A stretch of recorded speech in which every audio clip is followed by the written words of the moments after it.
Good morning, everybody. Happy Monday. We have an amazing show for everybody today. It's good to be back. What do we have, Krystal? Indeed, we do. Very nice to have you back. Thank Kyle you. did a good job holding down the front. He did a great job. Thank you, Kyle. Appreciate it. You were definitely missed. Listen, guys, today we're going deep on Afghanistan from a variety of angles. We'll bring you up to speed on everything that has happened as of this morning.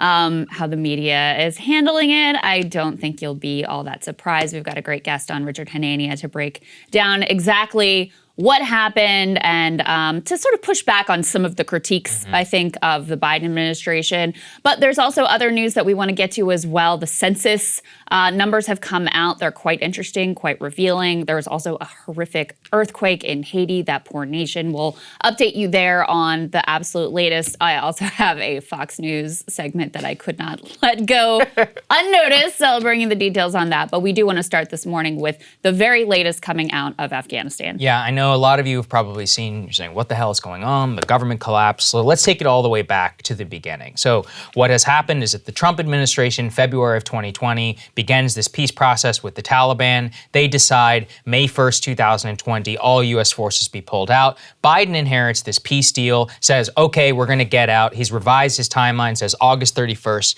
2020. In the midst of all of that, the Taliban, because U.S. forces are beginning to pull out, because we're beginning not to give the immense support to the Afghan National Security Forces, which we have, they launch an offensive. And so the Long War Journal, which is a very well respected journal here in DC that tracks kind of Taliban movements, put together this little animation. I just want to give you guys an idea of how quickly this began. So you can see here, the red districts are the Taliban. So you're beginning to see October of 2020, April 2021, the encroachment of the Taliban all across the country, holding provincial capitals.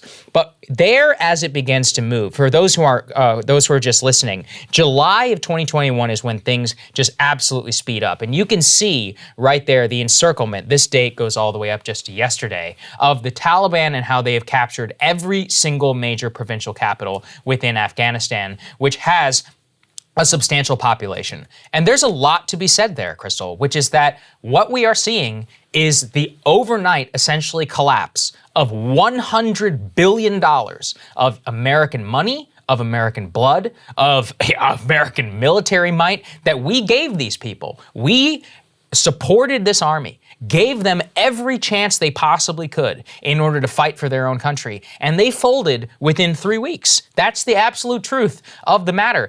And there's a lot to be said that we'll get throughout the show about Biden and more. But I think the brass tacks is that the Afghan army and the Afghan political, apparatus, you could barely call it a government, was so incompetent, corrupt, and inept that they folded in a manner that the biggest doomer on Afghanistan there probably is, I would never have predicted that they would fold this quickly. It was even worse than we thought. Way worse. We were lied to. Oh, man. Even more than we thought. I think these presidents have been lied to routinely. I think the military has been lying to themselves, too, by the way. The bottom line is the military was fake, the government was fake, the development aid was fake. All we did was create a massive system of kleptocracy that had zero local support. And so, when these Afghan fighters, when they saw the writing on the wall, they already had deals ready to go with the Taliban. They'd all been paid off. So it was done. A lot of these, takeovers were basically bloodless. They handed over the weapons, they ceded control, they left, they fled, et cetera, Our et cetera. weapons, just so people know. Exactly. So, look, the bottom line is this was a long time coming. The reason why president after president kept us there is because they did not want the American people to learn the truth about how their money had been wasted and squandered and lives lost on literally nothing. Yeah. Just to give you a sense of the scale that we're talking about here, we spent more in Afghanistan over these past 20 years than we spent, adjusted for inflation, in all of the Marshall Plan to rebuild all of Western Europe.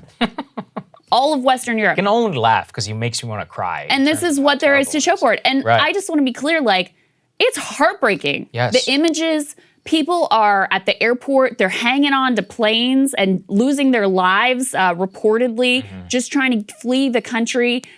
It has definitely not been a well-executed process, which we're going to get to more on. But I just want to say out of the gates, I give Biden so much credit for sticking to this. And this is where actually, and he's been all over the board in terms of foreign interventions and good on foreign policy sometimes and terrible on it other times. It appears like his long experience in Washington gave him the courage to move forward with what he knew was likely to be ugly. Yeah. What he knew was very potentially likely to have political blowback and be politically unpopular, although I would not say that that is as clear cut as those in the media are portraying it. He came into office at the end of Vietnam. He saw the limits of American foreign intervention. He served 8 years under the Obama administration. He opposed the surge. He saw the lies that were being told to the American people, and he came in determined to end this thing and had the courage to do it when president after president, Democrat and Republican, were unable to do it. So that's kind of the bottom line here as events continue to unfold. I think that's right. We've got some more elements here we can throw up. So in particular, of course, the president, President Ghani, fled the nation. Taliban is fully, we've got that Washington Post tear sheet. The Taliban is fully taken over the government in Kabul effectively. There's pictures of them in the presidential palace. Again, this happened with a speed that none of us could have possibly imagined. And to give you a sense of the very aggressive and unrepentant, I would say, attitude that the Biden administration is taking, we have a piece of President Biden's statement on what has happened here. He says, look, and this is just a portion of what he said, over our country's 20 years at war in Afghanistan, America has sent its finest young men and women, invested nearly $1 trillion, trained over 300,000 Afghan soldiers and police, equipped them with state-of-the-art military equipment, and maintained their air force as part of the longest war in U.S. history. 1 more year or 5 more years of U.S. military presence would not have made a difference if the Afghan military cannot or will not hold its own country, and an endless American presence in the middle of another country's civil conflict was not acceptable to me. And in fact, Saagar, some of the reporting this morning suggests that the speed of the collapse actually bolstered the Biden administration's case internally because it made them realize, look, these generals are trying to, just give us 6 more months. I know. Just give us another year. Just give us 5 more years. Look. Would not have mattered. This was the outcome, no matter how long we ultimately stayed. I completely agree. And on the strategic level, look, Joe Biden has got stones of steel, as far as I'm concerned, because the media onslaught, the foreign policy establishment, everybody is going after him, trying to get out. And there's a lot of discussion here. I see a lot of the right trying to paint this into some, humiliation abroad. This is what ending a war looks like. There is a lot of discussion. Oh, we should have planned better and more. And look, I want to be clear. What is happening in Kabul is horrible. I mean, if you're one of those people who relied on the government and then we weren't able to get you out, that is shameful. And we should do everything in our power in order to make sure that could happen. But the alternative, and we're going to talk about this with Richard Hanania, is what? We stay 3 more months, 4 more months? People need to realize we had a peace deal with the Taliban. If we all of a sudden change the timeline and we say we're going to stay 3 more months, 4 months, be honest. That means you are cool with weapons free on American soldiers. And I'm not cool with that. I don't think one more life, one more American life, one more American limb, one more person coming back all screwed up from this war is worth staying there another day, especially given how you see this government and its military conduct itself. But look, the truth is that this is a horrible situation. And in terms of the optics of it, we have to be real. It's not great. This is what it looks like whenever you're defeated in a war. Let's put this up there in terms of the helicopter. This was going all around everywhere in terms of the photo of the helicopter that was seen at the U.S. Embassy, the evacuation there underway. A lot of discussion and comparison there to Saigon. But, I want to make a point here, which is that you want to know the truth, Krystal? The media hasn't cared about this. A U.S. embassy in Afghanistan has been so insecure for so many years that the U.S. cannot risk bringing people from Hamid Karzai or Bagram International Airport by road to the embassy as they were able to. Yeah. They have had to shuttle back and forth by helicopter for years because the streets themselves are so insecure and so vulnerable to attack that they cannot risk it. That's the thing. Everybody wants to focus on the helicopter now. Let's talk about the helicopter over the last 5 years, which is that over the last 5 years, we have spent so many billions of dollars in that country so that the security situation could deteriorate, thus that we cannot even move from the airport 2 miles away to the embassy, except via helicopter, in order to make sure that our people don't get killed on the ground. This is why I ask everybody to, look, I know the images are sad, and I know it's shameful, and look, it's embarrassing. You know, as a nation and more, it's devastating, really, when you think about how many people came back and how many people lost limbs and lost lives and more. And we try to cling on to meaning, and we are a great country. But we also have to admit the truth of what the monumental failure that has happened here. We already have, this is my favorite part, the guy that Bush put in charge, let's put this up there, Hamid Karzai, who Dick Cheney and Bush, one of the most corrupt people on the planet, is now saying that he will form a, quote, coordination council to manage the peaceful transition of power to the Taliban. So the guy we picked, the guy whose brother was a drug dealer and who he himself has become a nice multi-millionaire, suspiciously, you know, just out of nowhere, sure where all that money. A lot of drug money. Wonder where all that money came from, you know, exactly. A lot of Lockheed Martin dollars and more. But Hamid Karzai, the guy we put in charge, is now managing the transition of power to the Taliban. I think that those two images show you just the monumental failure of our general class, of our presidents. These people lied to us for 20 years. The lies were even worse than we thought. And we couldn't have imagined. I could not even imagine that you spend $100 billion. Ashraf Ghani and more, who we have propped up, despite the fact he's one of the most useless people on the planet. I mean, all these governments, these elections that we ran, how many American soldiers died in order to secure the ballot boxes so that corrupt people like Karzai and them could exist?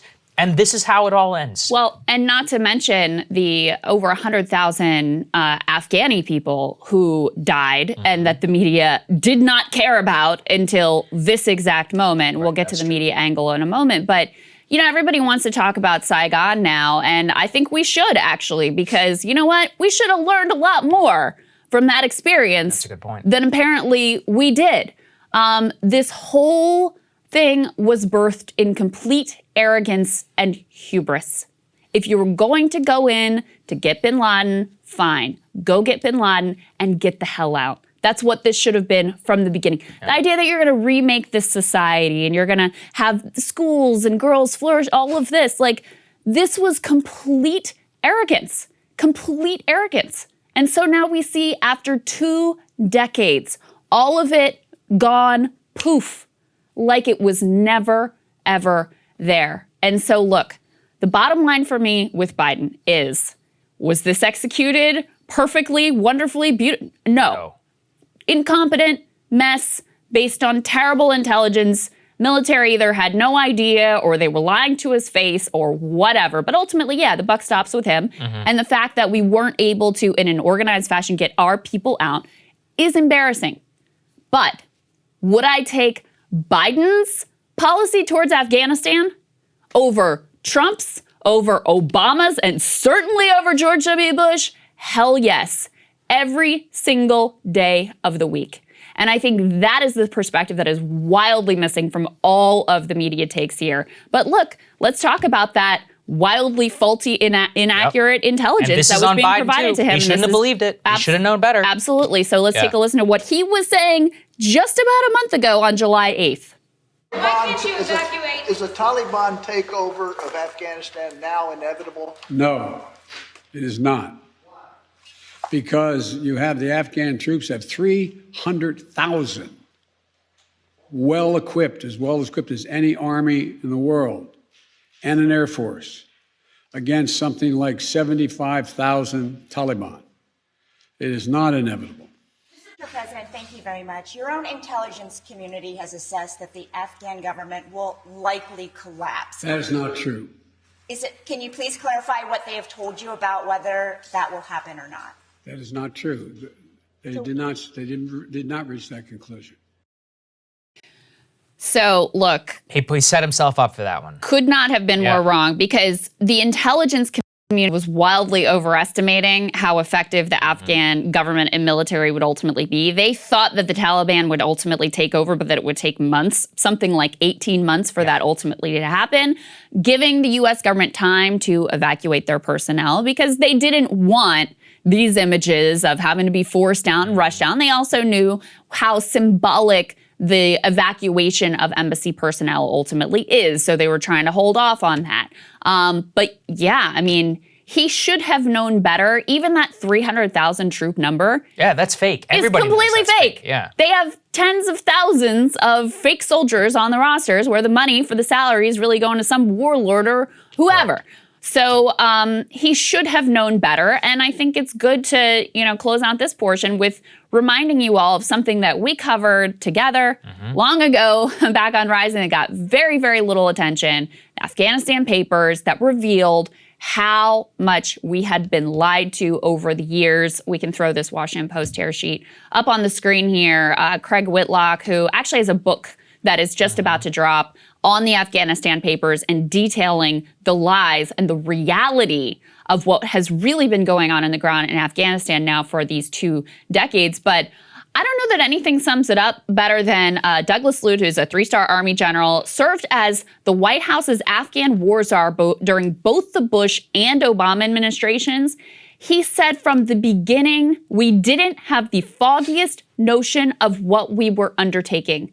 And that has continued clearly to be the case over all these many years. They also said, look, it was impossible during Obama's surge, which remember when we were being fed the lies about the surge is working, the surge is working. A senior NSC official during that time says, it was impossible to create good metrics about the surge. We tried using troop numbers, trained violence levels, control of territory. None of it painted an accurate picture. The metrics were always manipulated for the duration of the war. So those are just a few of the quotes of officials when they were actually being honest about what was going on there. Another one said the only project was basically creating kleptocracy. Yes. Which is also, what has become apparently, abundantly clear. The government was fake. It had zero local support. The army was fake. They were ready to turn things over to the Taliban the moment that seemed like the right thing to do. And the entire project from the very beginning, they had no idea what they were doing. It was baked and bathed in hubris and arrogance, and it was always going to end exactly as it did. I think a lot of people have a much higher estimation of American capability than exists. I see many of my own friends very upset about what's happening about the Afghan interpreters. I am too. I've met many of them here. Actually, a lot of them live here in the DC area. I feel for those people, and we should do everything in our power in order to get them out. And if that entails striking deals with the Taliban, having to pay people off in order to get them out, so be it. Yep. I think they earned it, and I think they're worth the money. But these papers, they detailed that if you're angry right now, emotions are high, think about who to blame. The intelligence community kept us there under false pretenses. They also fed bad information to the Biden administration, obviously, about the capability of the Afghans. The Pentagon themselves, where the hell have they been? They had 18 months to plan for withdrawal. 18 months. Now, this is forgotten history. Back in 2011, we had an expiring deal with the Iraqi government called the Status of Forces Agreement. The Obama administration said, no, we're not going to renew it. We're going to get the hell out of there. All U.S. forces were done with Iraq. The Pentagon did the exact same thing then that they did now. They knew the deadline was coming, and they basically kept all of our supplies in Iraq in order to try and force the Obama administration's hand in order to try and stay. Who is to say that they didn't do the exact same thing? They've had 18 months in order to get the hell out of Afghanistan. Same with the State Department. Why are you guys taking so long in order to process special Afghan visas? It's not rocket science in terms of how long it takes. You knew the deadline was coming. Here's the truth, Krystal. I believes to my bones. These people thought that Biden and everybody else would fold. They're going to say, no president wants to see the images that we're seeing in Kabul. No president wants to see Humvees and all this stuff fall into the hands. And so they are going to blink. They'll go eyeball to eyeball. The military wins every single time. And the lies and all of the money and all of the treasure, everything, the blood wasted of the Afghan people, of the American people, it's all detailed right here. From the beginning, since 2012, actually, I'll point this out in my monologue. Every general who has commanded has lied to the American public about the capability of the Afghan forces. All of them should be dragged before Congress and say, why did you lie to us? Yep. Not one of them should be multimillionaires, which they are. They're all working for the defense contractors. John Allen is president of the freaking Brookings Institution, which just put out a new paper saying that we should bomb the civilian population of Afghanistan into submission so that they fight against the Taliban. This is in 2021. They're proposing these types of things. Well, and it's easy to talk about the kleptocracy of Karzai and Ghani, but how about the kleptocracy that's based right here, inside and outside of Washington, D.C., here in Northern Virginia, where all these military-industrial complex ghouls are located? This was the greatest grift known to man. Oh, yeah. There's so many millionaires minted off this war. People got so rich off of this war, this immoral war that got the American people and the Afghani people absolutely nothing. And that's what fed this thing. That fed this for years and years. And the other thing that fed it for years and years is that commander-in-chief after commander-in-chief did not want people to actually see the truth. And that's what you're seeing right now. That's what we're really learning, is the actual reality on the ground in Afghanistan and how nothing over these 20 years was gained whatsoever. And the last thing, and I'll say here to your point about these people and their motives and their incentives and why they lie and why they do what they do and why they didn't prepare at all for this exit is also, look, for them, this benefits them and their narrative to be in a disaster, to be in total chaos. All of that benefits the Hawks. But just think of that mindset, that what we're learning now is how unconscionable this entire conflict was and how ludicrous from the very beginning. And so what's their response? Their response is, it's even worse than we told you, so listen to us again. Yes. I mean, really, and that's the piece. Put that to anyone who's, saying that this is a disaster, we should have gotten out, et cetera, et cetera. It's like, what is your answer? What would you do? Would you have us go back in for a year, for 5 years, for 20 years, for 100 years? Because whenever it is you leave, this is what the result is ultimately going to be. And none of them have any answer for that whatsoever. Imagine if these people, everybody who's so outraged, these Republican officials and even, some of these neocon Democrats and the media, imagine if they cared that much about the 20-year-olds who were blown to bits by a suicide bomb in order to protect a government which didn't want to govern and in order to protect an army that didn't want to fight. Ask any enlisted member who has deployed to Afghanistan since 2012. All of them have a story about being in a firefight with the Taliban where they're on the front line and the Afghans turn and run. Every single one of them knows, and I don't want to erase the heroism. There are hundreds of thousands of Afghans who fought bravely and more, but the vast majority of their force, and especially their leadership, and especially their presidential apparatus and more, they were corrupt as hell, and they had no interest in fighting, and that is why they folded in a matter of weeks. If you're one of those people who believes that we should have stayed and had an alternative plan and all of this, really what you're doing is you're a patsy for the forever war game. And I know that you want to believe that America and the military is more competent than what we're seeing, but it's not. We have learned since 1975. I love, all these comparisons of Saigon. What are you guys saying? We should have stayed in Saigon? Right, Actually, leaving Saigon was the right move. And we should have done it sooner, too, by the way. We should have done it sooner. Should never have been there in the first place, as we should never have been in Afghanistan for the long term in the first place either. There's two other pieces of history that I just have to mention. One is the fact that we went into Iraq.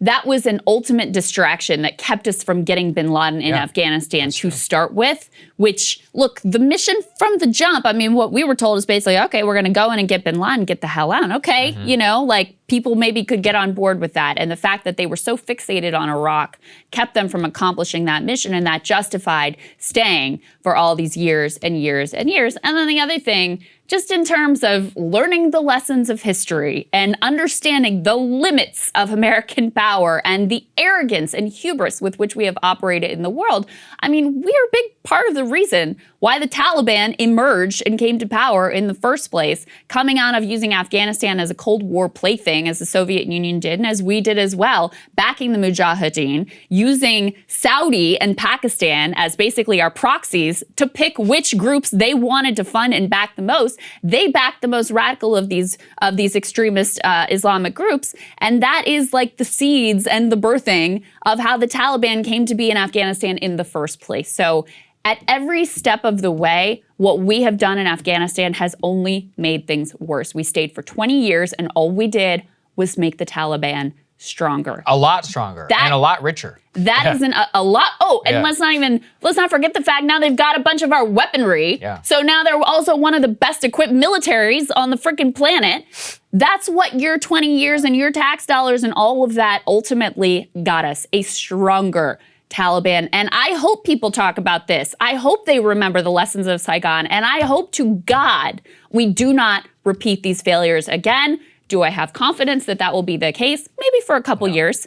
Maybe for a minute we'll remember those lessons, and then it'll be forgotten to history, just like Saigon was. How are we supposed to remember when we have the media that we have? And this is a good transition, to the next segment. Exactly right. Here. So you won't be surprised to learn that the media suddenly cares about the fate of the Afghan people. Now, okay. Suddenly cares about, our men and women in danger in Afghanistan that they've been ignoring for years and years and years. Here's just a little taste of the way that Jake Tapper and everybody at CNN, and effectively everybody at MSNBC and everybody at Fox News, you got a real bipartisan consensus going on here, guys, have approached the end of this war. Let's take a listen.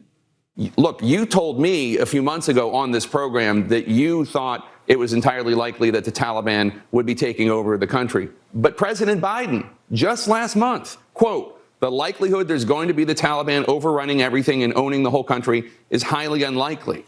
He was wrong. Jake, what we've done, what the president has done, is make sure that we were able to adjust to anything happening on the ground. And the fact that he sent additional forces in, we had those forces at the ready, fully prepared to go in the event that this moved in a direction where we needed forces in place to ensure that our personnel was safe and secure, to ensure also that we could do everything possible to bring out of Afghanistan those Afghans most at risk. That's exactly what we're doing. Why didn't you have the troops in there and then let that happen first before taking them out? Again, I come back to what we were talking about a few minutes ago, which is that status quo was not sustainable. Like it or not, there was an agreement that the forces would come out on May 1st. Had we not begun that process, which is what the president did, and the Taliban saw, then we would have been back at war with the Taliban. And we would have been back at war with tens of thousands of troops having to go in because the 2,500 troops we had there and the air power would not have sufficed to deal with the situation, especially as we see, alas, the hollowness of the Afghan security forces. And by the way, from the perspective of our strategic competitors around the world, there's nothing they would like more than to see us in Afghanistan for another 5, 10, 20 years. It's simply not in the national interest.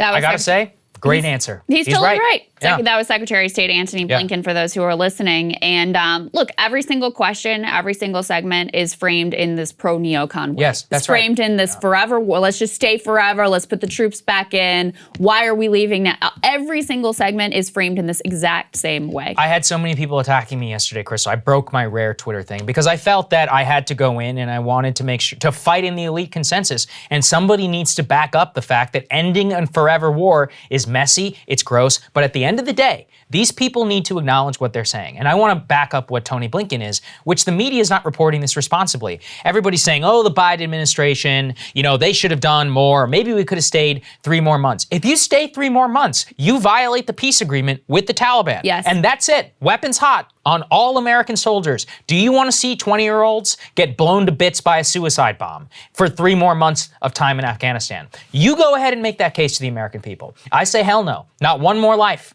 Not one more wasted on this goddamn war. And this is what these people are presenting it as an option when it's not. The option is soldiers die and we stay a couple more months to try and do some sort of orderly transition. Because, of course, the entire war is always conducted very orderly. And it's just been a total and complete success up until this point. They just needed 3 more months and then it would all have gone perfectly. We have the absolute capability in order to do this, right? Apparently, I've been assured of this, even though the entire 20 years in the country shows that it's always going to be a complete goddamn mess. And yet, how are they reporting it? Axios, what's supposed to be the straight news? Let's put this up there. They had the gall to put this in a story. It's a stunning failure for the West and an embarrassment for Biden. It's a traumatic turn for veterans who sacrificed in Afghanistan for the past 20 years, the 20K plus wounded, the survivors of the more than 2.3 who were killed. On the latter part, I agree. It probably is really traumatic, in order to say, my buddy died over there, or I lost my leg, or I lost my hand, or I lost my nose, or an eyeball, something, whatever, a piece of of me left behind and to watch it all turn. And to those people, many of whom who are fans of this show,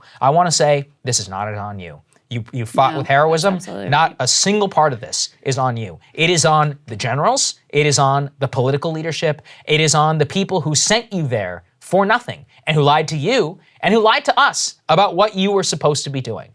None of this is on the soldiers themselves. But to say it's a stunning failure for the West, I keep coming back to this. Imagine if they cared that much whenever our troops were getting blown to bits for nothing. Where was this reporting whenever in 2015 or in 2012 when our special operators were getting blown out of the sky in order to back up the Afghan forces to try and clear the Taliban out of cities, which they now control today? Yeah. Imagine if they were that outraged. I will never forget watching, and what really turned me, because I had a very different view on the Afghan war, not even 5 years ago, is when I had to become a Pentagon correspondent and I had to start writing the obituaries of guys who were not just younger than me, but a lot younger than me. 18, 19 years old, whose families are saying, what the hell did he die for? And the Pentagon doesn't listen to them, and their bodies come back to Dover and everybody forgets about them. Those are the people I think about whenever we talk about these stories. Yeah, and you know what? If you care about the people of Afghanistan, past few years have been the most deadly. Yes. And because of the Civil War. That never gets reported. That never makes, Jake Tapper's Sunday show. They never cared. They only care when it comes to you're actually ending the military engagement. And on that Axios piece, one of the bombshell quotes they have in there is from Ryan Crocker, who was a U.S. ambassador to Afghanistan under President Obama. And he said, I think this is already an indelible stain on his presidency. That's what he said publicly. He was one of the guys in the Afghanistan papers that admitted what an utter and complete disaster the whole thing has been.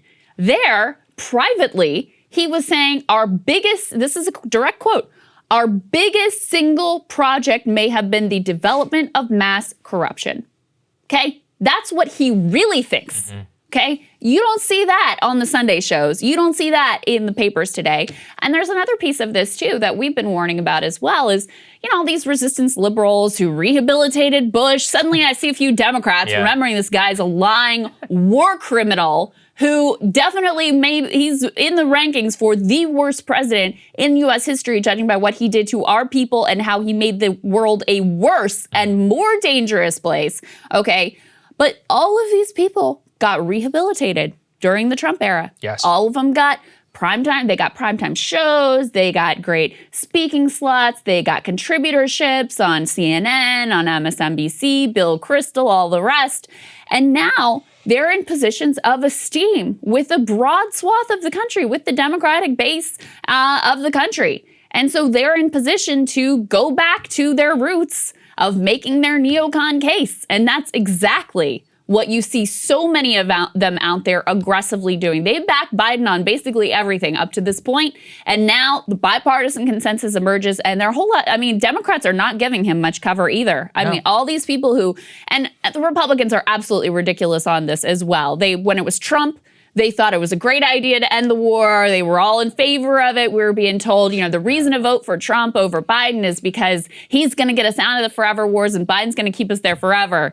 And now that Biden has actually done it, suddenly they've done a complete 180. I think it's the RNC pulled down their page on their website about the Taliban peace treaty that President Trump negotiated. So all of these people are total shameless cowards. And the fact that the media elevated all of these neocons who were responsible more than anyone for the situation that our people in Afghanistan find themselves in today should be completely ashamed of themselves. Absolutely. And you want to know who are the people that millions of Americans are getting their news from? One of them is Richard Engel. And actually, I respected Richard Engel. I remember whenever he was kidnapped in Syria or whatever, and it was crazy. But he's revealing complete mask off in terms of the policy that he preferred. Look at what he tweeted out yesterday from the streets of Kabul. Quote, more on intel failure. How did the U.S. get duped into thinking there was ever a peace process with the Taliban? Outfoxed by the Taliban, question mark? I'd say that's embarrassing, but shameful is closer. So let's analyze that, shall we? What is Richard saying? that we should not have had a peace deal with the Taliban. So what Richard is saying is that more Americans should have stayed in Afghanistan forever and should have fought and died for the Afghan National Security Forces and for the government, which folded in 72 hours. That's what Richard is saying. You know what ending a war is like? It means shaking hands with people who killed your soldiers, looking people in the eyes, and stomaching the fact that you failed, so you have to look your enemy in the face and you have to sign a deal with the guy. Is it pretty? No. It's not pretty. Absolutely not. And yet, I supported Donald Trump and Mike Pompeo whenever they went to Doha and they signed this agreement because it's the right thing to do. Yeah, it sucks. It pisses me off watching guys who take Taliban, or take Kabul, who were sitting in Guantanamo Bay or in prison not even that long ago. Really makes me mad. But what makes me more mad is to think of all the people who are going to come back in a wooden box from Afghanistan to land here, and having watched some of these ceremonies at Arlington National Cemetery, it's worth it. That's what it requires. And yet, gung-ho Richard out there banging his chest, how dare we get outfoxed by the Taliban? The only people who got outfoxed by the Taliban are the Afghan government themselves. They're the ones who got themselves beat. And it's just, can't we just have one person in the media representing the fact that maybe this was as good as it was ever going to get? Well, just one person. Or channeling their rage where it should be, yes, which is that the people who lied for years and years and years, for the people who got us into this war in the first place, based on what was truly a radical notion that we were going to be able to remake the world in our image, that we were going to spread democracy around the globe. I mean, this was insane from the beginning. And completely anti-historical based on what our experiences in trying to do such things around the world have always ended up exactly as this is ultimately ending up. So look, all these people who, they're upset. And look, I do want to say, like, the images are the reality of what's happening there is no doubt about it. It's horrific. It's terrible to watch. It's heart-wrenching. It's heartbreaking to watch. The Biden administration should have planned better. They should be doing more. That is absolutely the case. But there is no one that we are seeing in mainstream media who's saying, the real problem here is that we were lied to for years and years and years, not the fact that now the American people are actually learning the truth. To your earlier point, I just realized half the generals who lied to us, they're people who've been in the media now for 5 years talking about how Donald Trump is the worst person on earth. That's right. John Allen, head of the Brookings Institution, who lied to the American Congress and the American people. He endorsed Hillary Clinton. You might remember him from the DNC 2016 debate. And he's all over cable news talking about all of that. Half of these generals have been on to talk about how Trump is, the Antichrist for doubting the NATO alliance. This is who they have elevated. The actual liars of the propaganda machine themselves have fused together. And in a time of crisis like now, we have not seen one honest perspective yet on the media. All I'm asking for is a debate. Have somebody who is articulating our view and the actual view that actually maybe the US government is totally inept and that this is as good as it was ever going to get, and that the alternative was more American dead. Go out and find somebody who's articulating that view on cable. Instead, this is what we're getting from Andrea Mitchell, who's apparently in tears over what's going on right now. Let's take a listen. Educated to leave their villages, defy their fathers. I've seen it myself. I've been there. And I mean, I know this is not your sole job, but you are the person that is speaking for the US government right now. And don't we have a moral responsibility to do something for these people? Just today, the White House repeated the president is not going to change his position. He's been consistent on that. Even when he was vice president, that was his position. He disagreed with the surge. We all know that. There you go. Where's the care and concern for the women and girls in Saudi? Yeah, they don't care. We don't hear about that much. Care. Right. And this is where, Biden, again, I just have to give this guy a lot of credit because he's been really clear on this from the beginning. Yes. I mean, he got asked a while back, like, don't you bear some moral responsibility for the women and girls of Afghanistan? No. And he said, no. There are places all around the world where there are atrocities being committed, where women and girls are being subjected to horrific violence or oppression, or LGBTQ people. I mean, there are so many places around the world that are completely screwed up. And that is a heartbreaking, horrible state of affairs, and I wish there was more we could do about it. But if you learn nothing else from these 20 wasted years in Afghanistan, it is that we can't go in and change these places and make them into our own, spread democracy. All of this foreign adventurism only ever comes back to bite us, but not just us, to make the world a worse and less safe place with more violence and more oppression. That is really the end result of these 20 years in Afghanistan. And is that hard to look at? Hell yes. It's horrible to look at.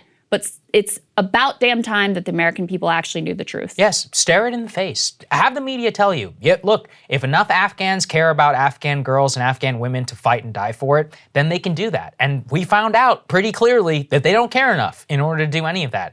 In a way, I feel terrible. We gave a lot of people in Afghanistan false hope that we were going to stay there forever, that we were going to foster a liberal international democracy, that we were going to, prop up a society. We can't do it. It's just simply not possible. But also, this government we were propping up had no local support. Yes, They're just exactly. A bunch of It's kleptocrats. fake. We were partnered with freaking warlords, some of whom were worse than the Taliban, child sex slaves. Don't even get me who started. Part of the reason why the Taliban was ever, appealing to anyone in the population is because the warlords were even worse. Yes. So those were our allies. They would kill the rapists. They would walk in and they would hang the people who were raping children in the village who were allied with the government. You're in the village. Who do you think you support? That's one of the worst stories I ever had to write. My junior days was about how dead Afghan widows of the Afghan National Security Forces were entitled to payouts, right? Like when you get killed.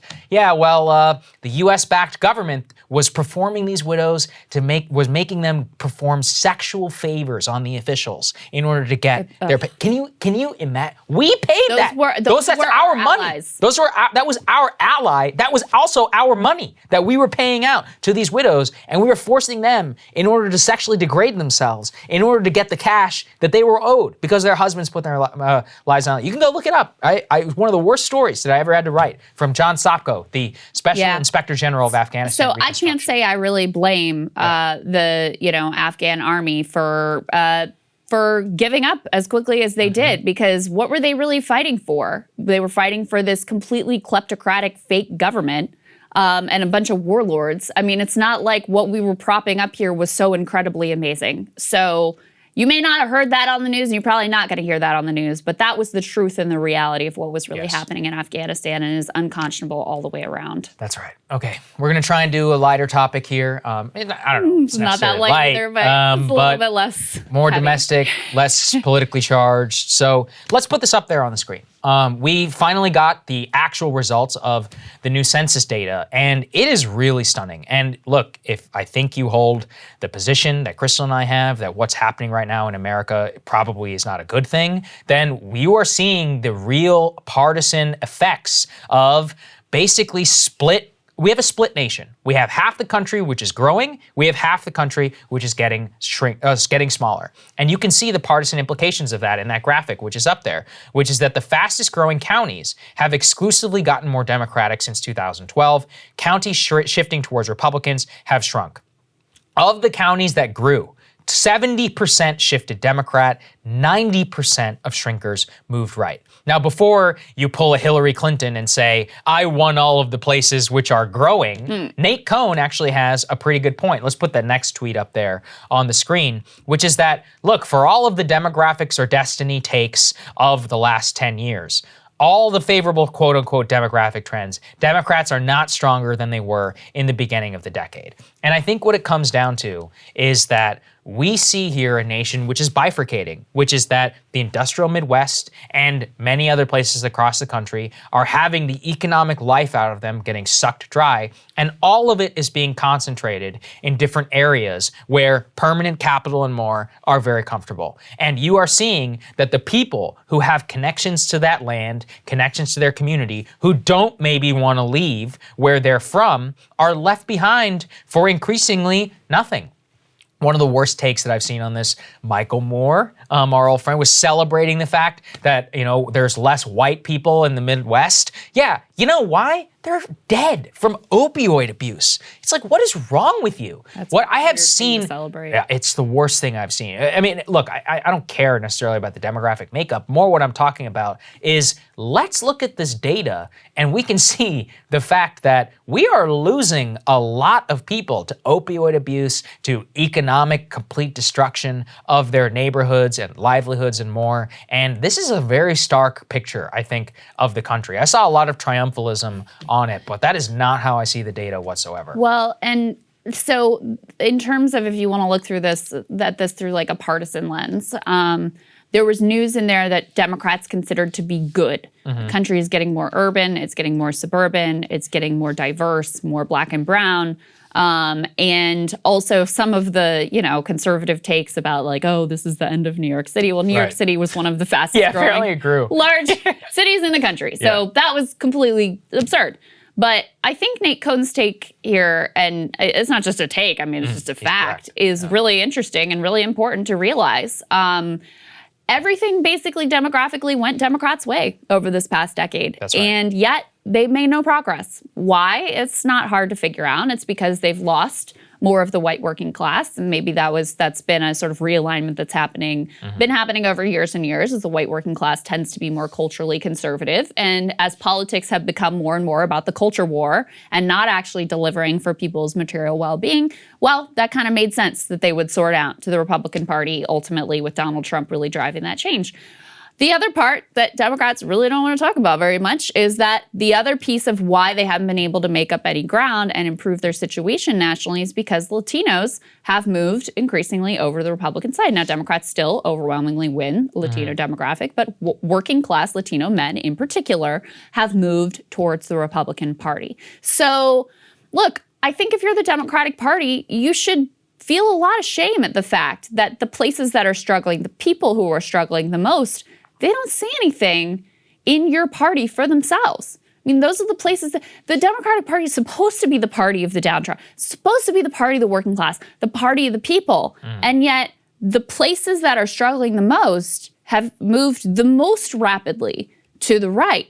Now, you should be doing some soul searching about that. Of course, we haven't seen any sign that that's actually what they're going to do here. So it's a pretty revealing moment. Now, look, in terms of the big reason the census matters in political terms is because redistricting is about to happen. And so the way that the lines are going to be drawn, the way that the gerrymandering is ultimately going to happen is impacted greatly by what the census says, because you have to have the districts be roughly equivalent in size. So the fact that this went a little bit better for Democrats than they were expecting is going to make it a bit harder for Republicans, who control more of the machinery of redistricting than Democrats do. It's going to make it a little bit harder for them to gerrymander. But Democrats are not in a great position here, even with everything going their way over the past decade. And the last thing I'll say about this, though, is a hopeful thing, which is like, we sort of have this idea that everybody's hardened in their political beliefs and political persuasion and their party identity, et cetera.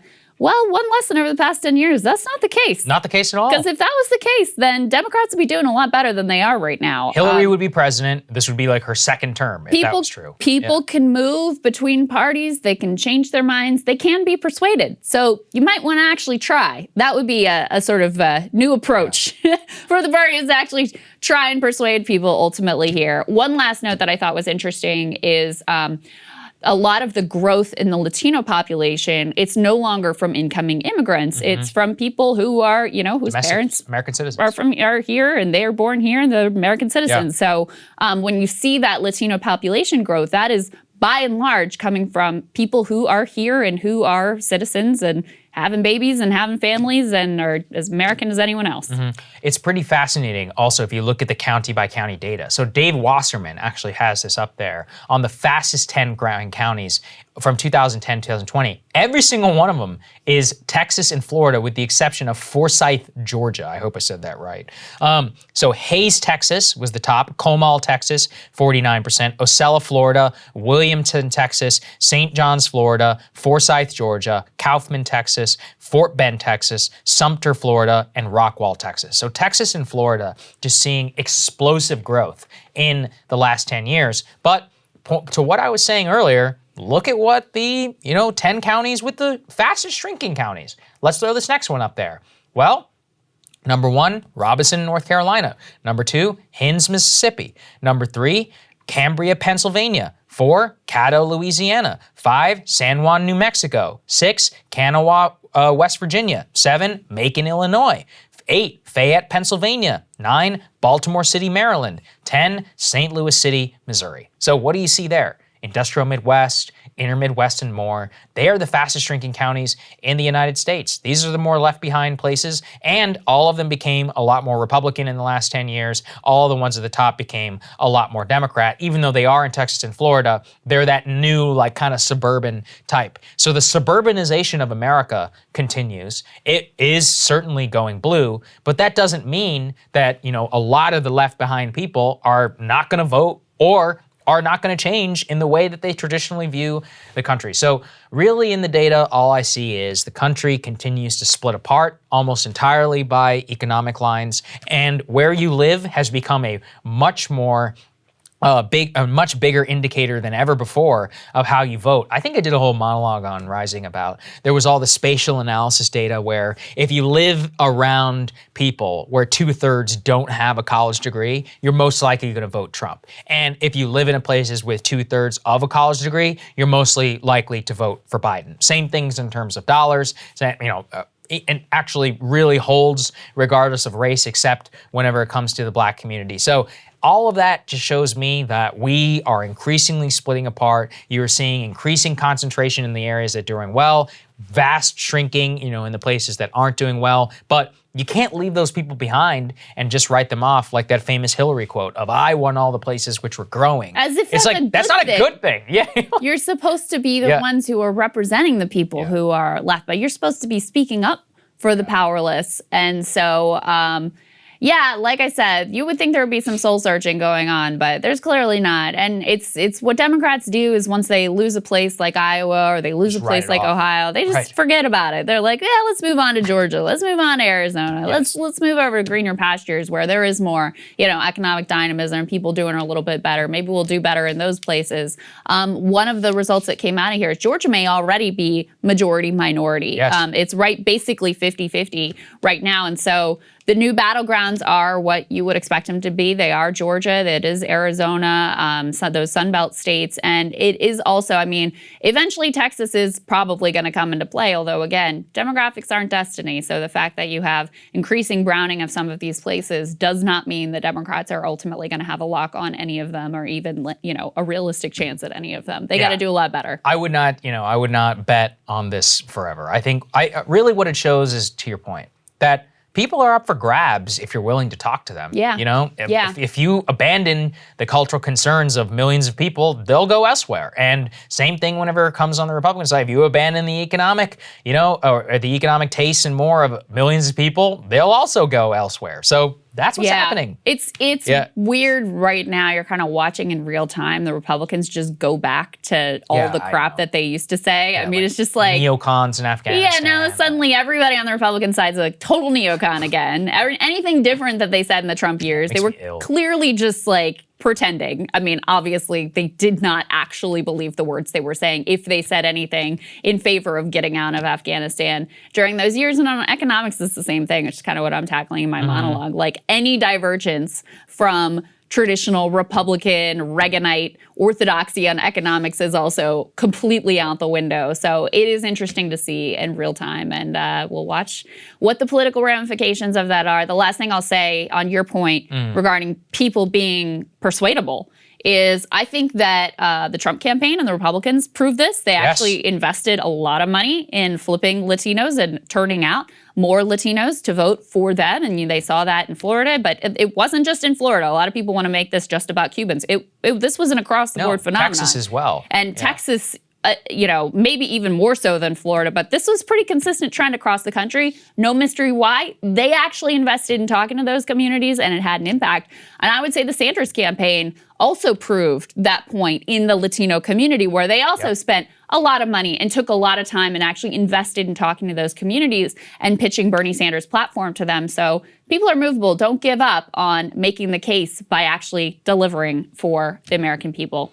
100%. We have one more really horrific story that we wanted to bring you an update on because we've been tracking closely what's been happening in the country of Haiti. And unfortunately, they've just been struck by another horrific crisis. This time it's a 7.2 magnitude earthquake. We can throw this tear sheet up on the screen. The latest death count is, as of this morning, I checked right before we came on air, was 1,297 dead. You can see those photos. You can see these, we right now have on the screen for those who are listening, photos of the complete devastation in several major population centers in that country. Just, I mean, they have another tropical storm apparently headed their way, Tropical Storm Grace, which is supposed to hit today and tomorrow, which is going to, of course, complicate the rescue effort, which is ongoing. I hate to say it, but I'm sure we're going to get a higher and higher death toll as the days and weeks go on. And, of course, all of the backdrop and the context for this is a nation that was already in not just a political crisis from the assassination of their president, but a humanitarian crisis with so many people lacking enough food to eat and just the basics of shelter, food, and ability to live. So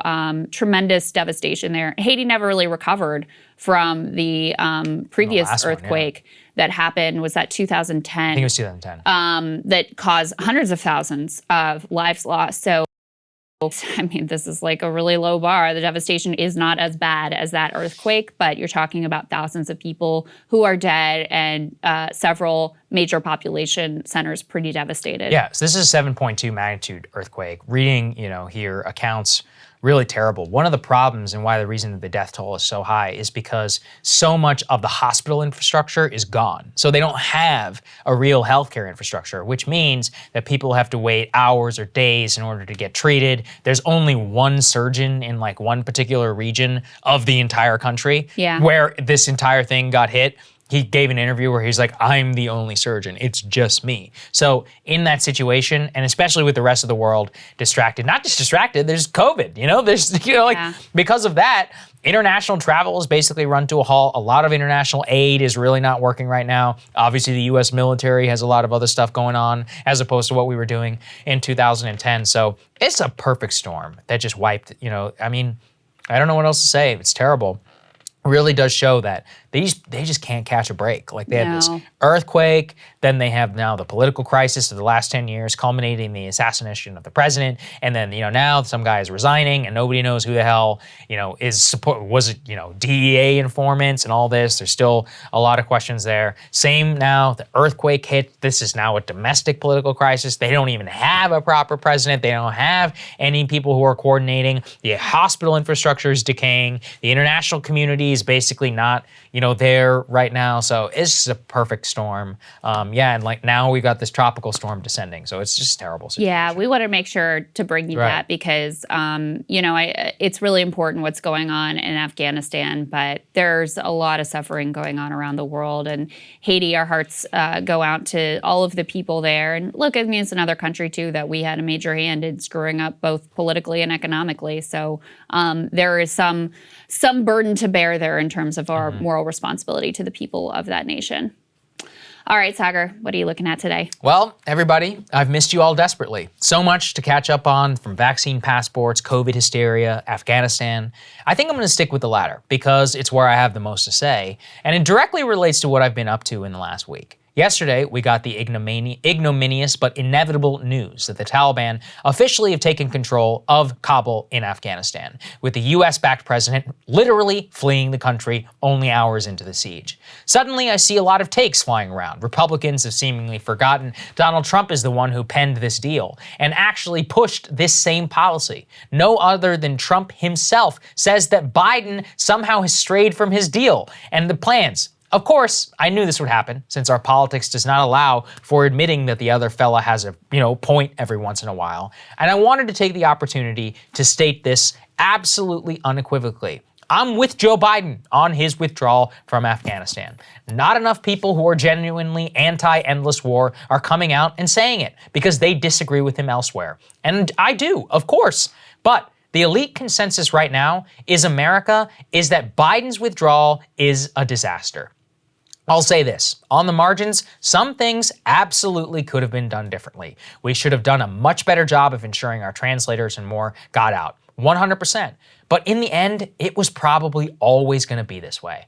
I don't blame Joe Biden. No, I choose to focus my ire on the real enemy in this discussion, the American general class, the Pentagon, the State Department, the military contractors and more, who pushed lies upon the American people for 20 years, and whose fiction was finally revealed yesterday when the Taliban assumed control.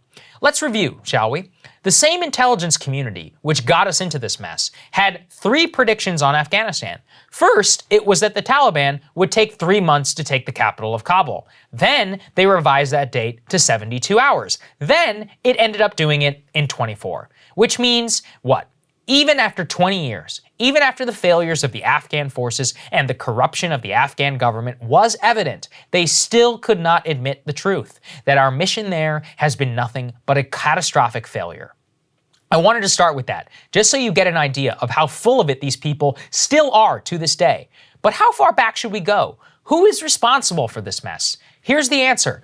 Everybody. George W. Bush, Dick Cheney, for not just throwing everything we had at Tora Bora and killing bin Laden so that we could get the hell out of that country. For picking Karzai.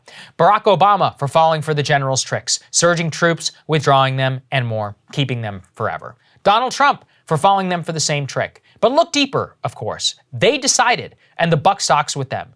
But beneath the surface are the generals, commanders, and diplomats who justified these idiotic decisions and who pushed the presidents to make them. The people who are supposedly sworn to the American public sat in front of Congress, in front of the microphone, lied to the American people about the capability of the Afghan security forces to confront the Taliban, and who lied about our mission there to create a dependable ally in the Afghan government. The story of the Afghan war is complicated, but basically it goes like this. We invaded Afghanistan in 2001 to kill bin Laden and to punish the Taliban for giving him safe harbor to plan 9/11. We partnered with the Northern Alliance. We told them to take power. We stayed and we backed them up. Then we invaded Iraq in 2003, and we kind of forgot about the entire thing.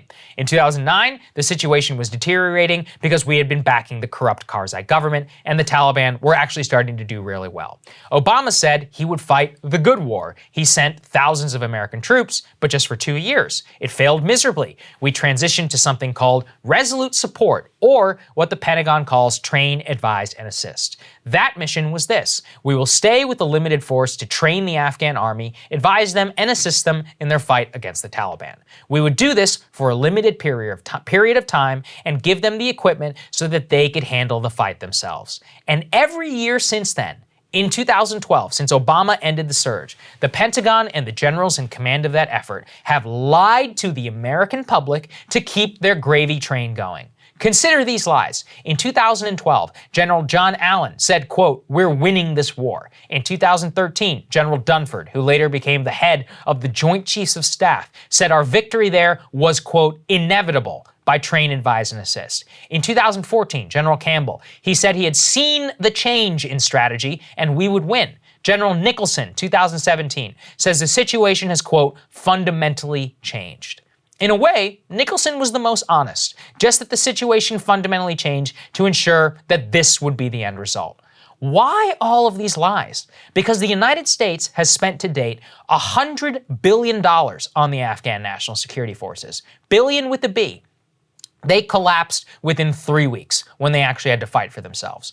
Not just in the outer provinces, in their capital, where they simply put down their weapons and let anybody who wants get to them. That is what these people spent our money on, sent our sons and daughters to die for. The only people who won the Afghan war are the military contractors and bankers in Dubai who got to cash all of our checks from the corrupt Afghan officials and, of course, the Taliban drug dealers. The people who lose are the working class men and women who actually had to fight this war. And of course, the Afghan people who were mostly used as pawns in this entire game. Yesterday was a tragedy, certainly, but I choose to stand up for what I believe, ending the endless war. It is not pretty. Being anti-endless war requires telling the truth. It's real easy for me to say, yeah, I'm against the Afghan war. We should get out. It's harder to say this, to see the Taliban rolling into Kabul and saying, you know what? I accept that. Saying you're against the US invasion of Iraq, that's easy. It's harder to say this. I was okay not taking the ultimate step by stopping Saddam Hussein from gassing women and children. That's the truth. The lesson of the Afghan war is that we just have to tell it. Have to tell the truth. It's horrific and it's hard to confront. But the lies are what got us into this mess, and the lies are what kept us there for so long. Only Joe Biden was willing to stand up and say the truth. It is not on us, whatever happens to that country. We did a lot and more, and from here on out, it's on them. And they made their choice. I support him for saying that, even though I have serious doubts about him as a leader in many other respects. I'll end with the real consequences. I was in France for the last week. I had the chance to indulge a long interest of mine. I walked the battlefields of the Somme from World War I. And the thing that strikes you while they were there is driving along the road and you see cemeteries everywhere, every hill, every divot, every group of trees. And in those cemeteries, there was a grave that sticks with me. Private V.J. Strugwitt, his photo of gravestone is right there on the screen. He's 15 years old. He died on January 14th, 1916. Fighting for ground which was taken, retaken, taken, retaken again. For what? 15 years old. Those are the people who pay the price, not the liars here in Washington.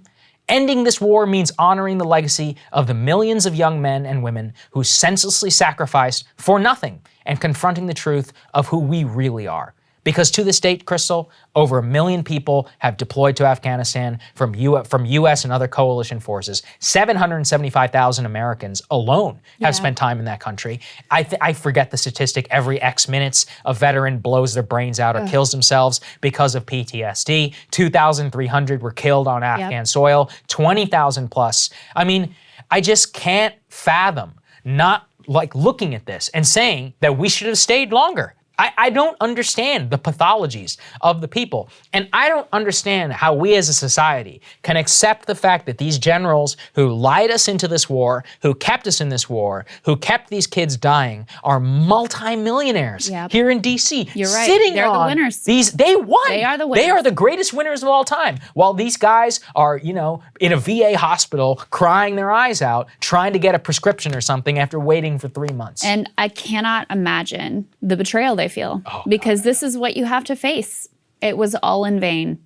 The injuries, the deaths, the loss of your brothers or sisters in arms, the time that you spent away from your family, the missing 2-3 of years. the birth of your child, whatever those milestones were, that ultimately it was all based on a pack of lies and it was all in vain. Yeah. That is a horrific, horrific thing to face.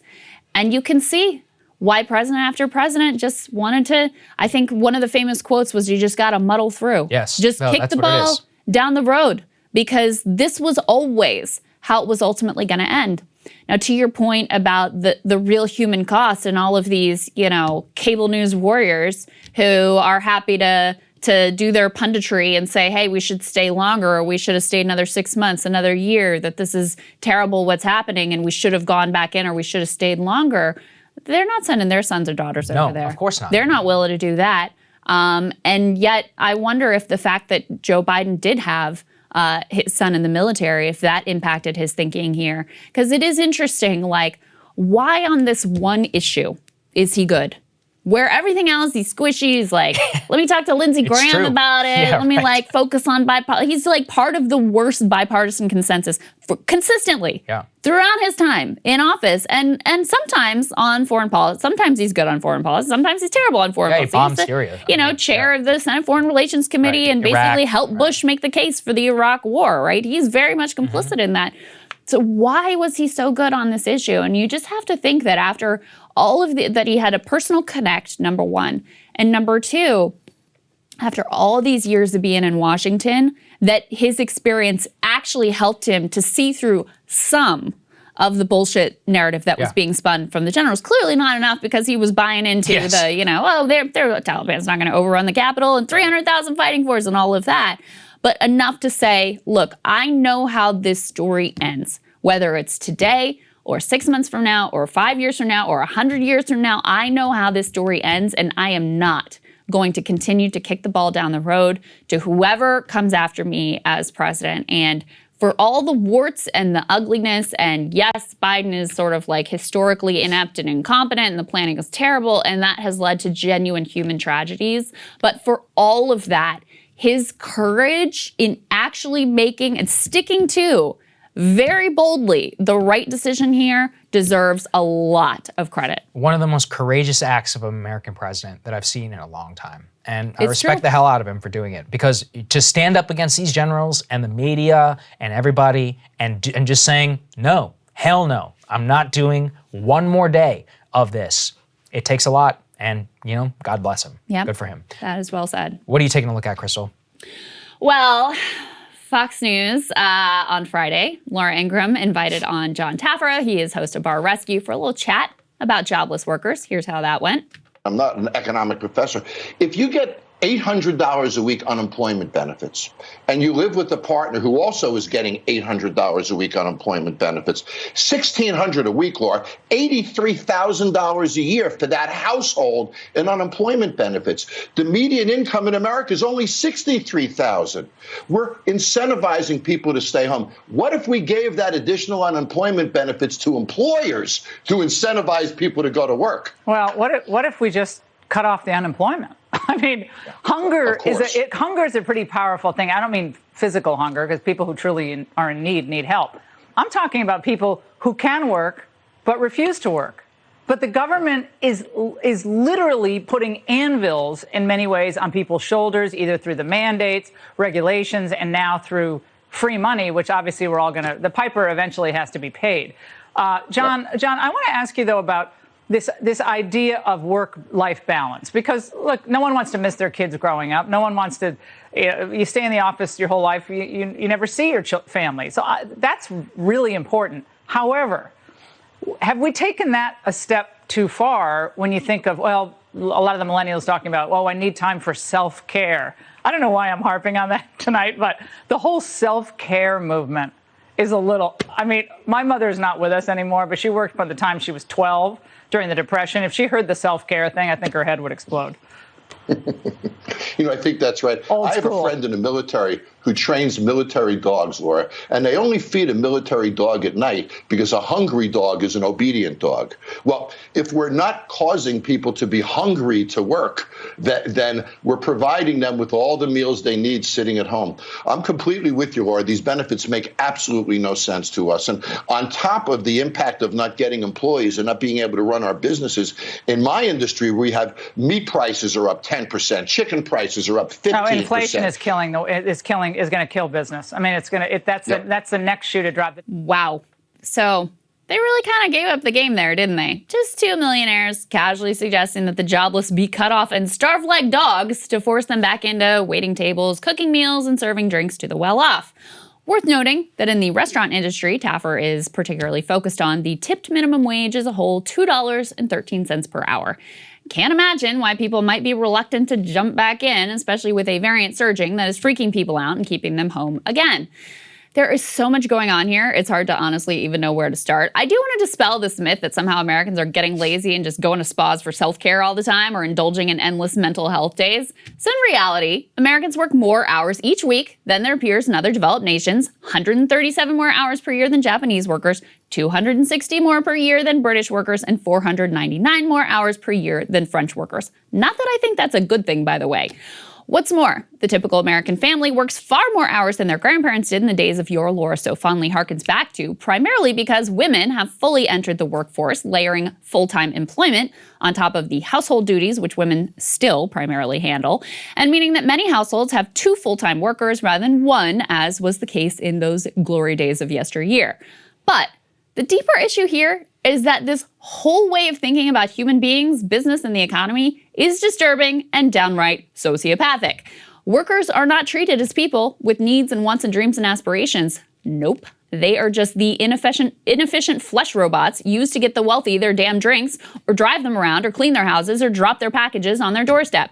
Any deviation from this absolute obedience is completely unacceptable, according to these people. Now, you could make a good deal with workers. You could lift their wages, you could give them health care, reasonable working schedules, etc.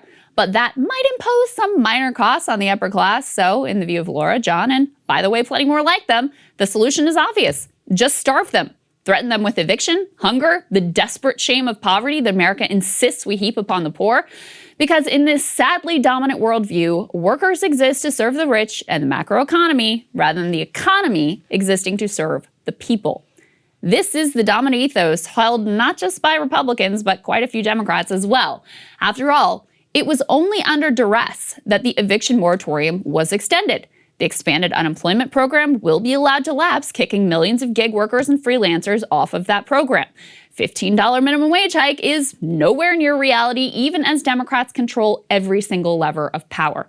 Now, I should add, Taffer has apologized for his whole starve them like dogs comment, saying his remarks were, quote, an unfortunate attempt to express a desire for our lives to return to normal. I suppose for the rich, normal does in fact mean workers jumping right back into wage slavery. But don't be surprised if we hear more of these revealing quiet part out loud moments, elite panic about insubordinate workers accidentally being spoken in public rather than kept to the salons of the wealthy and the powerful where such talk is normally sequestered. Because actually, there are some signs that workers are becoming somewhat less obedient and experiencing a tiny uptick in power for the first time in a generation. In that way, I suppose Laura and Taffer are not wrong. Workers are being choosier in their employment. They're moving industries. They're seeing wage gains for the first time in 40 years. They're even striking and protesting and holding union elections. This very small assertion of power has been virtually unknown in America since the Reagan years. The starve them like dogs ethos has dominated through Democratic and Republican administrations alike, as the social safety net has been cut and cut and cut at the same time that taxes for the rich have been cut and cut and cut. But now there is a tiny glimmer of something a little bit different. A great rethink that I believe owes to at least three factors. First of all, the pandemic separated workers from their employment, forcing them to reconsider what they were doing, whether they wanted to or not. Second, some small but significant cash benefits were administered through direct aid, unemployment, and the child tax credit, which has in fact given folks a little bit of breathing room and ability to evaluate their options. And finally, the pandemic effectively took some of the social shame out of joblessness and out of struggle. The government instituted a society-wide policy of job loss, and they were upfront about it. Even the most skilled Fox News propagandists could not turn that state of affairs into some personal responsibility narrative. There was no bootstrapping during a pandemic that was killing hundreds of thousands and shuttering schools and businesses and everything else.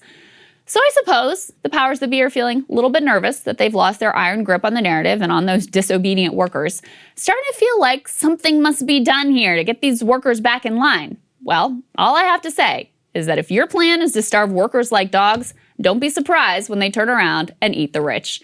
And Saagar, we were talking earlier about the way that so many of these talking head people and Fox News hosts and whatever, they've just like snapped back into whatever they were saying before Trump came around, and Trump himself has snapped back into typical Republican talking points. Laura was one of the biggest boosters of Trump, who was supposed to be, in 2016 at least, about lifting up the least of these and fighting for working class Americans. And now she's out there make them hungry, starve them like dogs. Yeah, I couldn't believe that. It was they're literally talking about treating them like animals. And I think what drives me crazy about this whole debate is that it's all BS. If you look at the data, the extra unemployment benefits that were removed in many of these states did not boost employment whatsoever. Employment went down in those states. Yes, so I'm like, okay, something else is going on here. It's not just about extra cash infusion. I mean, look, I just think the problem is that we have the 70s baked into us, and so many people are buying these BS views of inflation. And I'm not whitewashing the fact that prices are going up for people, which I despair of. But I understand that it is a supply problem. What they were talking about with the meat. Yeah, meat is up because the Chinese are buying it in droves and because our global supply system is completely screwed. Yeah. And we have a completely monopolized agricultural industry. That's why the prices are up. It has really nothing to do with inflation. It's the same thing with used cars are up 80%. Yes, it's because you can't buy a new car. That's why.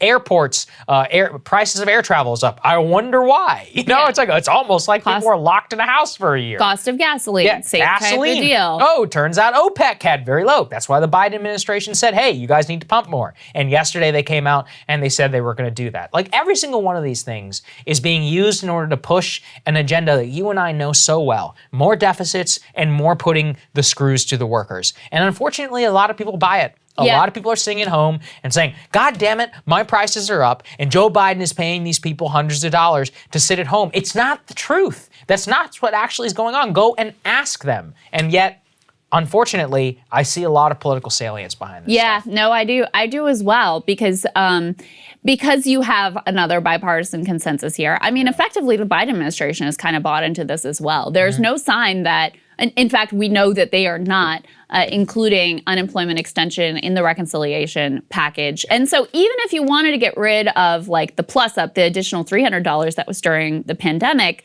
which is debatable to start with because of the data that you were talking about, that if your goal is like, let's force people back to work, doesn't work to do that. What does work actually is lifting people's wages. That has been what's proven to be effective to get people back in the workplace, which makes all the sense in the world. But even if you don't support that, the unemployment program is creaky and it's old-fashioned and it's based on a sort of old definition of work that, frankly, I wish we still had effectively operating. But as we know now, with the gig economy or the sharing economy or whatever like euphemism they want to use for it, or the fact that so many people are contractors now, that means they don't get unemployment insurance. So you have millions and millions, more than 10 million people, the estimates vary, who are not going to be eligible anymore for unemployment because it was expanded to cover more of the actual workforce during the pandemic. That really should stay into place, but Biden has kind of bought into this narrative as well. A lot of Democrats have bought into the same narrative. You see Joe Manchin and the House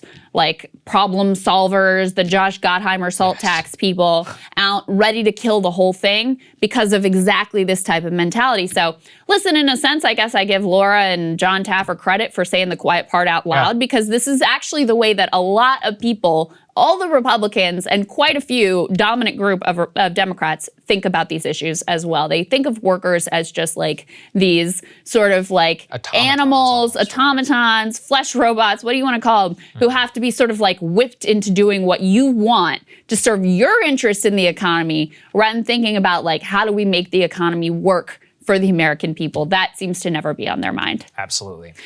All right, we got a great guest coming up for you next to talk Afghanistan. Let's get right to it. Joining us now, a great guest, Richard Hanania, old friend of the show. He's the president of the CSPI Center, fellow at Defense Priorities, longtime friend and somebody that we turn to for insight. Richard, thanks for joining us, man. Appreciate it. Thanks for having me. I appreciate it. Richard, you've been one of the most, I think, clairvoyant voices on this. I see a lot of people out there saying, oh, Joe Biden could have done more. We should have planned more for an exit from Afghanistan. How is this all a complete mess? What would have that actually entailed, Richard? What were our actual options in Afghanistan to try and mitigate the disaster that we see before us right now? Yeah, I mean, the war was such a terrible disaster, and there's so many anecdotes you could pick from to just sort of demonstrate that point. But one of my favorites, and maybe the thing that stands out to me most, is in 2018, 60 Minutes, Lara Logan went to Afghanistan, and they talked to the top general there. And what he basically told her was the U.S. had not secured the road between the U.S. embassy and the airport. That's about a 2-mile road. It's a straight line, and they had to travel by helicopter. I mean, these are the two most important places, the Kabul airport and the U.S. embassy. And so I think that people, what they really don't understand is that the U.S. is massively incompetent. We can't do anything in Afghanistan. We spend trillions of dollars. The entire government was a phantom. It didn't exist. It had control over maybe a few buildings, maybe a few parts of a few provincial capitals and cities, but there really was no government to actually speak of. So the U.S. is getting out. When the U.S. gets out, a lot of people are going to want to come with. Even during peacetime, a lot of people want to leave Afghanistan. A lot of people would take a trip to the U.S. if they could. So even if you theoretically got out every Afghan translator, everybody who worked with the United States, that's difficult. I mean, there's legal hurdles. There's laws that the administration has to live under and work with. Even if you did that, the airport would get swamped. Now, the U.S. can't drive to the airport, right? It has to go there to helicopter. So this is what people are seeing. They're seeing the scenes from the airport with the Afghans crowding there. And what you have to believe is that the U.S., who could not do anything in 20 years in Afghanistan, if it stayed for a few more months, it would have competently run the Kabul airport under the most desperate conditions imaginable. That's what the Warhawks are saying. That's what they're saying. Give us a few more months, and this would have happened, and it would have been somewhat of a clean withdrawal. Biden already delayed the withdrawal. Trump had a deal that said we were going to leave in May. Biden delayed it, and people were wondering why Biden was delaying it. Was this just a plan to stay long term, or was it that what Biden actually said, that there was logistical problems and that basically the Trump administration didn't cooperate and they needed more time to work it out. Since that time, I think we've seen pretty clearly that Biden actually does want to get out. So I think the most reasonable assumption is that he was telling the truth at the time, that they were actually trying. And this was the best that they can do. This was probably the best any administration could do, because we just have to learn our limits. I think people haven't realized that. They just think, oh, we could have done a little bit better. Oh, plan the evacuation better, fight the insurgency a little bit better, give it a little more time. These are the same arguments we've seen throughout the war. And, a couple years, as the Biden administration is saying, would not have made a difference. It was just time to get out. Right. Yeah, what we're seeing right now is not an indictment so much as of the Biden administration as it is all of the hawks, all of the neocons, all of the administrations that were happy to push this to the next president, push this to the next president. That's the real indictment. The hawks that you're referring to, the fact that they got it so incredibly wrong and were happy to lie to people time and time again, and now we're supposed to listen to them, is completely absurd to me, ultimately. What the Biden administration has been arguing is basically look, if we had stayed longer, as you all are saying, and taken time to plan better, get more of our people out, we would have found ourselves in the middle of a hot civil war. Could you just unfold what that scenario, what that alternative that many, many, many are advocating for now, what that would have actually looked like? Yeah, it's incredible. The arguments that are being made. So Adam Kinzinger was on Twitter, and he was saying, we had a lot more troops 10 years ago, and we haven't taken a casualty, in a year and a half or something like that. And so, things were getting better. And everyone knows that the reason that we weren't, or hopefully everyone knows, enough people know, that the reason we weren't taking casualties was that the Taliban had reached a deal with the Trump administration. What was going on when the U.S. wasn't taking casualties? Well, the Taliban was making gains. You can go look at the maps. What was happening month by month, year by year.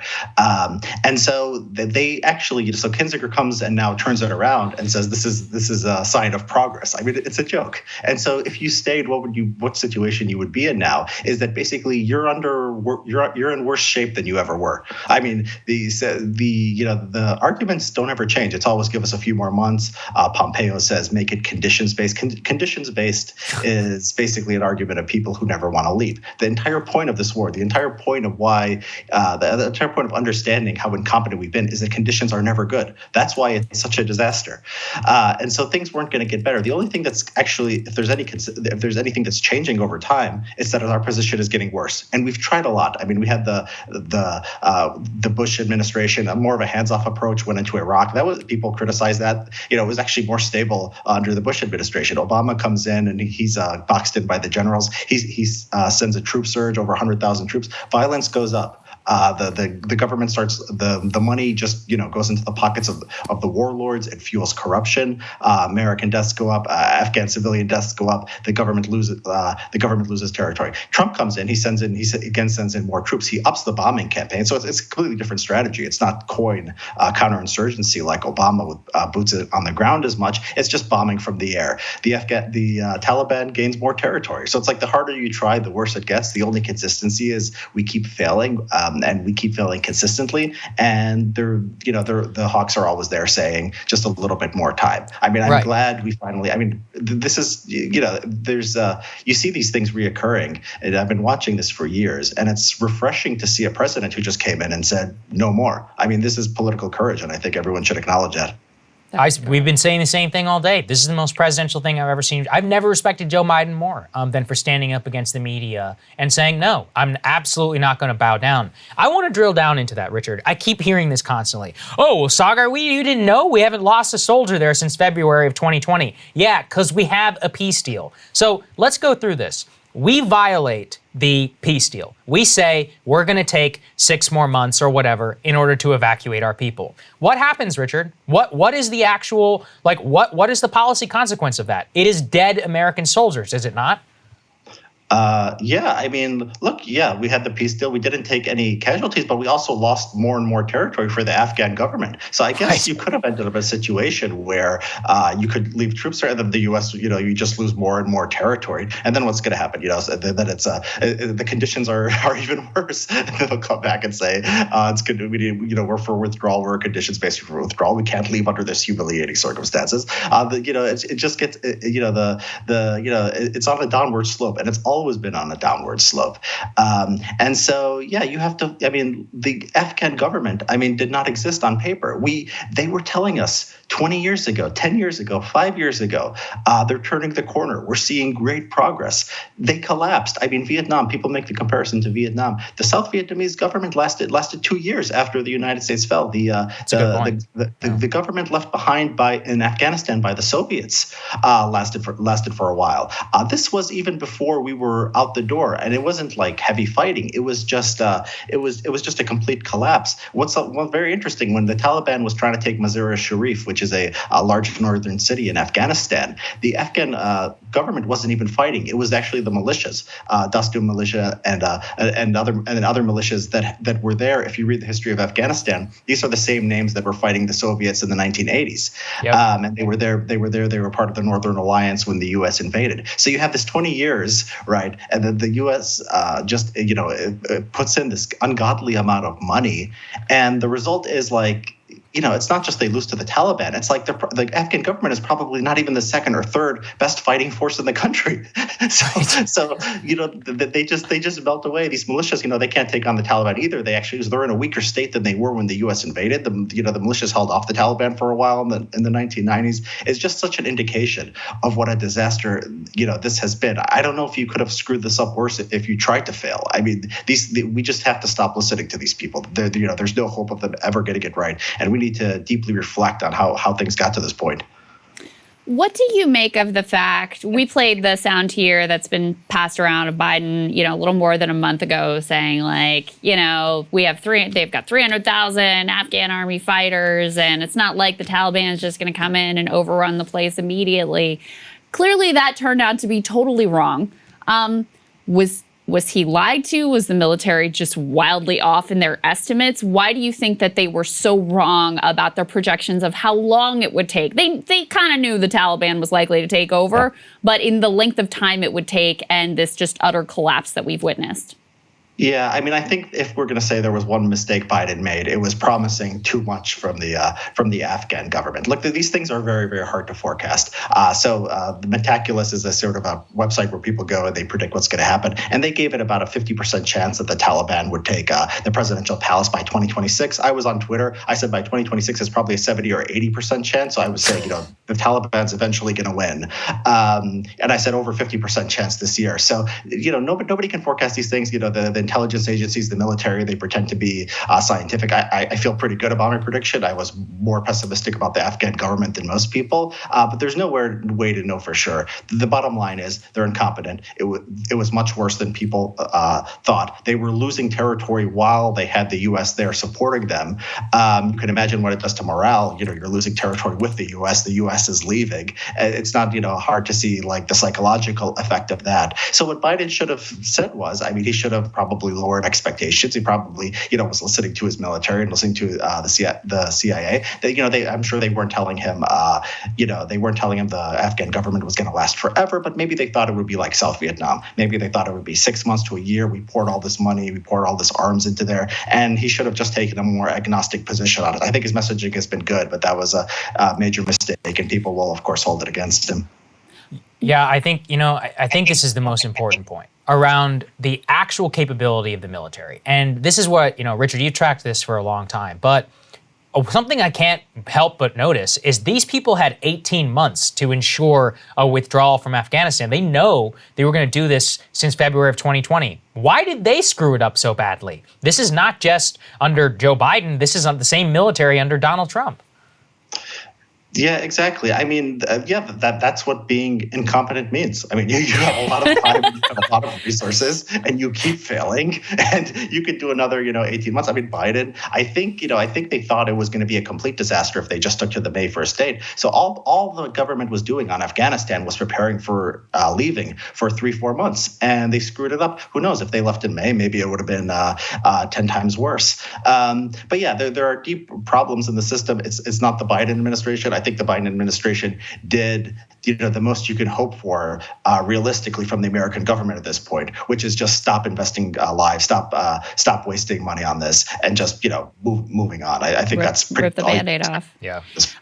Let me ask you, Richard, finally about the politics of this, which are interesting. Alex Thompson retweeted a tweet from Don Jr. in the months before the election, which said, "A vote for Joe Biden is a vote for forever war in the Middle East. A vote for Donald Trump is a vote to finally bring our troops home." And he links to a Breitbart piece with Mike Pompeo talking about being on a pathway to achieve 0 U.S. forces in Afghanistan by spring 2021. Haven't seen those folks really giving Biden any credit here for doing what Trump promised and ultimately failed over his 4 years to do. Yeah, I mean, I made a joke on Twitter a few days ago that they were going to reinvent Trump as an Afghan feminist. And I thought it was a joke at the time. And they start doing it. I mean, so you have Hugh Hewitt, saying that this is Biden's failure. And then you have, it's like, okay, that's neocons. They want to stay anyway. So they want to claim the Trump legacy. And then Stephen Miller comes and does the same thing. And Don Jr. comes and does the same thing. They're pretty shameless, and they're going to try to make hay out of it. I mean, we'll see what happens. I always said that the politics of this is the only way, we have pretty short memories. I mean, who remembers Hong Kong and Belarus? These were big stories not that long ago. People have short memories. The only way it would matter for the midterms or for the 2024 election is if the U.S. was still there and still taking casualties. This looks bad, and maybe it'll look bad for a month, maybe 2 months, maybe 3 months. But we're still, over a year away from even the midterm elections. And I think long-term Biden probably made the right choice. I think you're absolutely right. Richard, really appreciate your analysis on all of this. You've been, I think it's a very useful counter to a lot of what people are hearing out there in the mainstream media, and they need to hear the actual truth, which is right here. So thanks for joining us, man. Appreciate it. Thanks, Richard. Good to see you. My pleasure. Thank you. Good to see you. Thanks, everybody, for watching. I missed you all so terribly. We missed you too, Saagar. Thank you.